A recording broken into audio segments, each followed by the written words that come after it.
प्यारे बच्चों, वंदे मातरम। हम आज कक्षा 7 की हिंदी मीडियम तृतीय भाषा संस्कृत के प्रथम पाठ प्रहेलिकाः का वाचन एवं पठन पाठन करेंगे। चलिए हम लोग यहाँ पढ़ते हैं। प्रहेलिका, इसका हिंदी अर्थ होता है पहेलियां। जो हमारी शब्द परंपरा और वर्ण परंपरा में गांव में हमारे बड़े बुजुर्गों के द्वारा सुनी सुनाई, पूछी और बताई जाती हैं। वैसे इन पहेलियों का जन्म हमारे ग्रंथों में, हमारी कहावतों में, हमारे साहित्यों में मिलता है। तो पहली पहेलिका है, वृक्षाग्रवासी न चा पक्षीराजः त्रिनेत्रधारी न चा शूलपाणिः त्वग्वस्त्रधारी न चा सिद्धयोगी जलम च बिभ्रन्न घटो न मेघः। अब यहाँ इसका हिंदी अर्थ हम पढ़ते हैं तो लिखता है, वृक्षाग्रवासी का पेड़ के अगले भाग में रहता है नाचा पक्षी राजा, और वह पक्षीराज गरुड़ नहीं है। वृक्ष के अग्रभाग पर निवास करने वाला वह पक्षीराज गरुड़ नहीं है। त्रिनेत्रधारी नाचा शूलपाणी, तीन नेत्रों को धारण करने वाला है, लेकिन वह शूलपाणी अर्थात हाथों में त्रिशूल धारण करने वाले भगवान शंकर या शिव नहीं है। शिव जी को भी त्रिनेत्रधारी कहा जाता है। इस क्रम से कहा वो शिव भी नहीं है, फिर भी तीन नेत्रों को धारण करता है। त्वग वस्त्रधारी नचा सिद्ध योगी, सिद्ध योगी भी नहीं है, लेकिन वह त्वग वस्त्रधारी वृक्षों की छाल के समान रंगों को धारण करने वाला, गेरुआ वस्त्र धारण करने वाला है।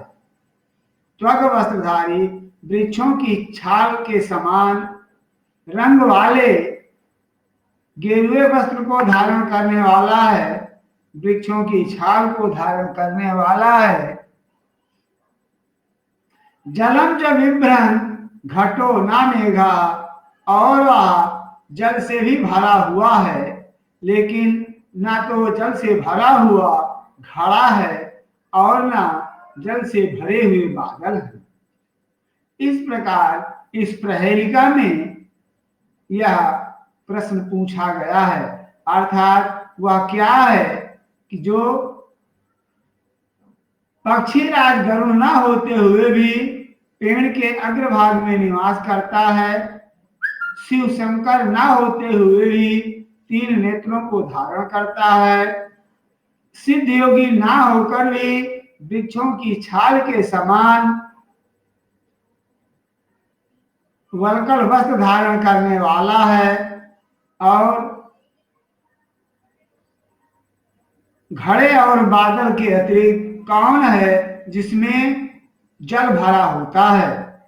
और इस क्रम में हमारी इस प्रहेलिका का अर्थ दिया जाता है कि वह नारियल है, नारिकेल है। अगर हम नारियल को देखते हैं, उसका पूर्ण विश्लेषण करें तो हमें ये विशेषताएं उसमें मिल जाती हैं, क्योंकि नारियल का फल पेड़ के सबसे अग्रभाग में ही लगता है। उसमें तीन नेत्र भी होते हैं। उसका ऊपरी भाग त्वग्वस्त्र वृक्षों की छाल के समान वलकल अर्थात गेरुए रंग का होता है, और घड़ा और बादल ना होते हुए भी इसके अंदर जल भरा रहता है। अगले पद में लिखा गया, नर नारी समुत्पन्ना सा स्त्री देह विवर्जिता,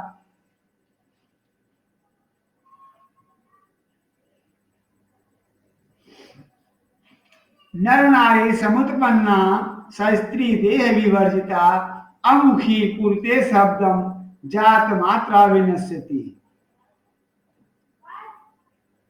नर नारी समुत्पन्ना सा स्त्री देह विवर्जिता।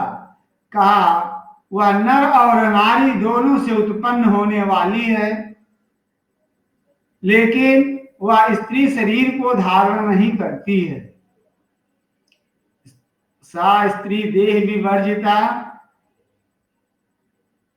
और वह स्त्री देह विवर्जित है अर्थात शरीर रहित होती है। जात मात्र अमुखी कुरुते शब्दम, अमुखी कुरुते शब्दम का मुख न होने पर भी वह शब्द करती है। जात मात्रा विनश्यति, और जन्म लेने के साथ ही वह अपने अंत को प्राप्त हो जाती है। इसमें लिखा गया है कि वह नर और नारी दोनों से उत्पन्न होने वाली एक शरीर विहीन रचना है। सा स्त्री देह विवर्जिता, वह स्त्री है लेकिन शरीर से रहित है। वह स्त्री है लेकिन स्त्री शरीर से रहित है। मुख न होने पर भी वह शब्द करती है।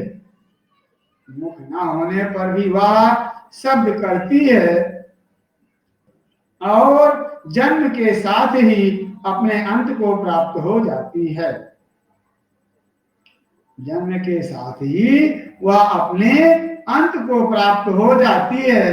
तो कवि ने या लेखक ने इसके अर्थ में लिखा है तो उसको हम करतल ध्वनि या चुटकी के रूप में प्रयोग कर सकते हैं।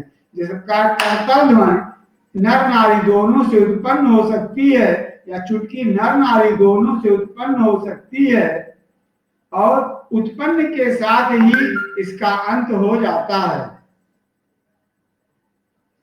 उत्पन्न के साथ ही इसका अंत हो जाता है। उत्पन्न के साथ ही इसका अंत हो जाता है, और मुख न होने पर भी यह आवाज करती है, और अपनी उत्पत्ति के साथ ही अपने नाश को प्राप्त हो जाती है। इस पद के संदर्भ में इसका अर्थ करतल ध्वनि या हम चुटकी से प्रयोग कर सकते हैं। अगले क्रम में हम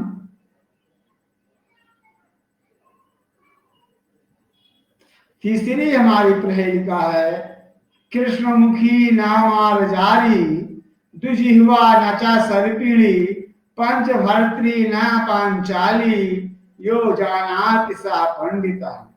यहां पर लिखा गया है कि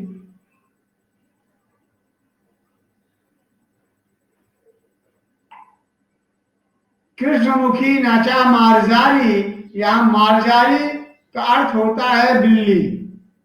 कृष्णमुखी ना मार्जारी, कहा मुख तो काला है ना मार्जारी, लेकिन वह बिल्ली नहीं है। दुजिह्वा नाचा सर्पिणी, कहा सर्पिणी ना होते हुए भी उसमें दो जिह्वा पाई जाती है। सर्पिणी ना होने पर भी वह दो जिह्वा को धारण करती है। पंचभर्त्री ना पांचाली, पांचाली का तात्पर्य पांचाली अर्थात द्रौपदी से लिया गया है। द्रौपदी को पांचाली भी कहते थे क्योंकि द्रौपदी के 5 पति थे। उसी क्रम में लिखा गया है पंचभर्त्री, भर्ता यानी पति का 5 पति तो हैं, बट ये पांचाली, लेकिन यह पांचाली नहीं है। 5 पतियों के होते हुए भी यह पांचाली नहीं है। यो जानात सा पंडिता, और प्रहेलिका में लिखा गया है कि जो इसे जानता है वह पंडित होता है, ज्ञानी होता है, विद्वान होता है।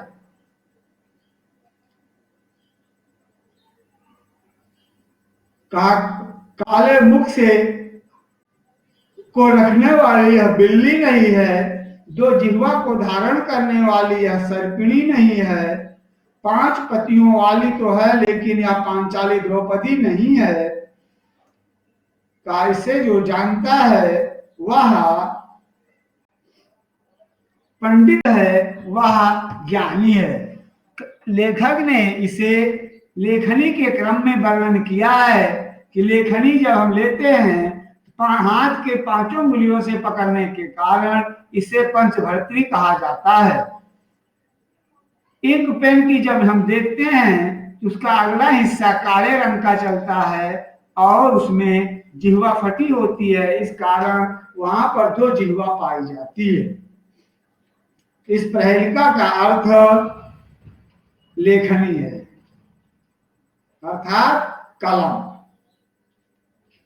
और चौथे पद में है दंतहीना शिला भक्षी निर्जीवो बहुभाषक गुणस्युति समृद्धोपि परिपादेन गच्छति।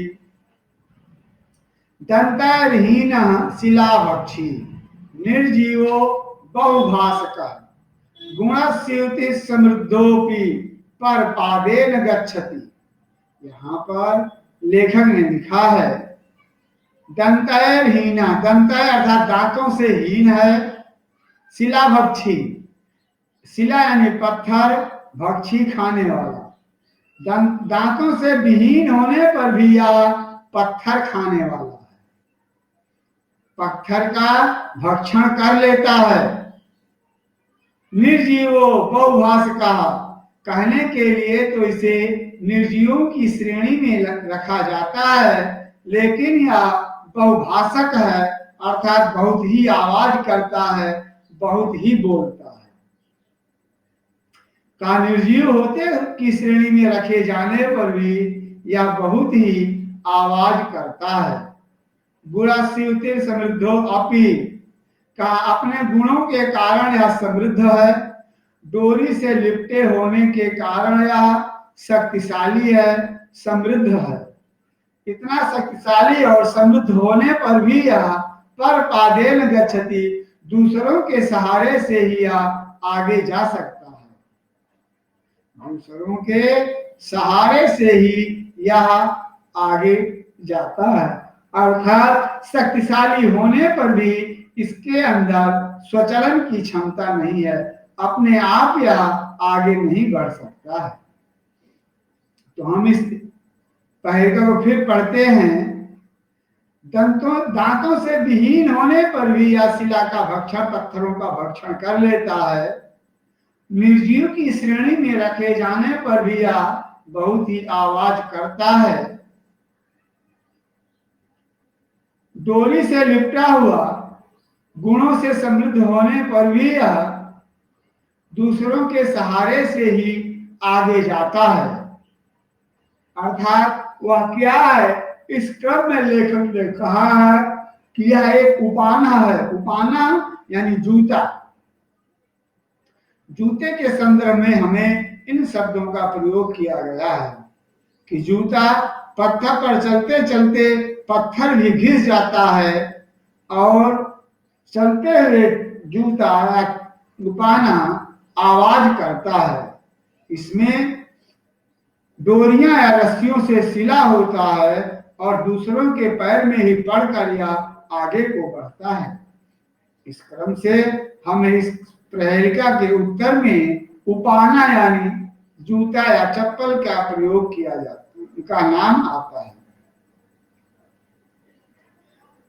अंतिम है कस्तूरी जायते कस्मात् को हंति करिणाम कुलम किम कुर्यात् कातरो युद्धे मृगात् सिंहा पलायन। कस्तूरी जायते कस्मात् को हंति करिणाम कुलम किम कुर्यात् कातरो युद्धे मृगात् सिंहा पलायन। इस क्रम में देता है।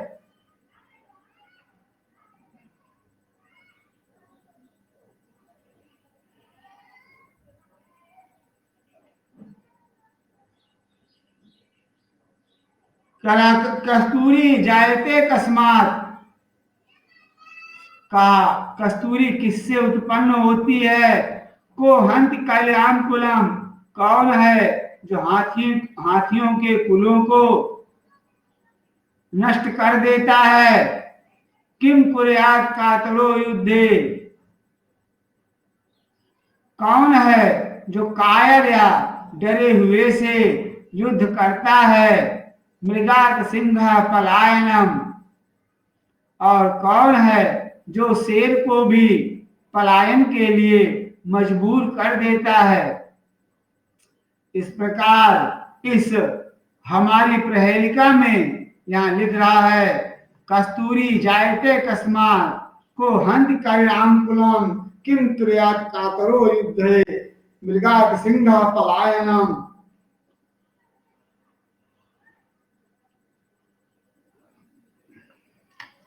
इस क्रम में हम यह पढ़ते हैं कि प्रस्तुत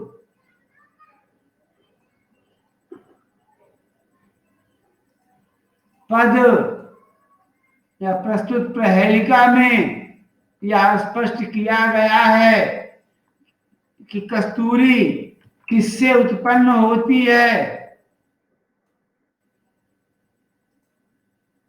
कस्तूरी किससे उत्पन्न होती है, कौन हाथियों के कुलों को डरा देता है।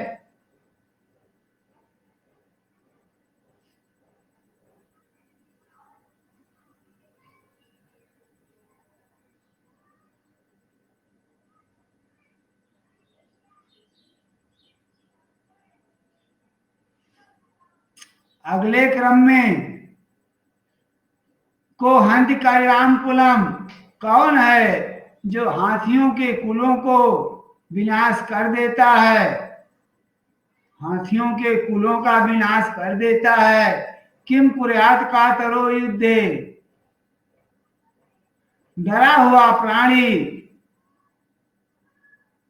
युद्ध क्यों करता है। मृगात सिंगा पलायनम, और मृग को देखकर हिरण भी पलायन कर जाता है। तो यहां पर एक प्रश्न है, कस्तूरी जायते कस्मात। इस प्रश्न में दिया गया है कि कस्तूरी जो है वह मृग या हिरण से ही उत्पन्न होती है। इस प्रकार हम अपने इस प्रश्नों को पढ़कर इनको देख करके अपनी प्रहेलिका को, अपने तथ्यों को याद कर सकते हैं और इन प्रश्नों के उत्तर भी लिख सकते हैं। प्यारे बच्चों, इसे पढ़ना, अभ्यास करना और इसके उत्तरों को लिखना। धन्यवाद। जय हिंद, वंदे मातरम।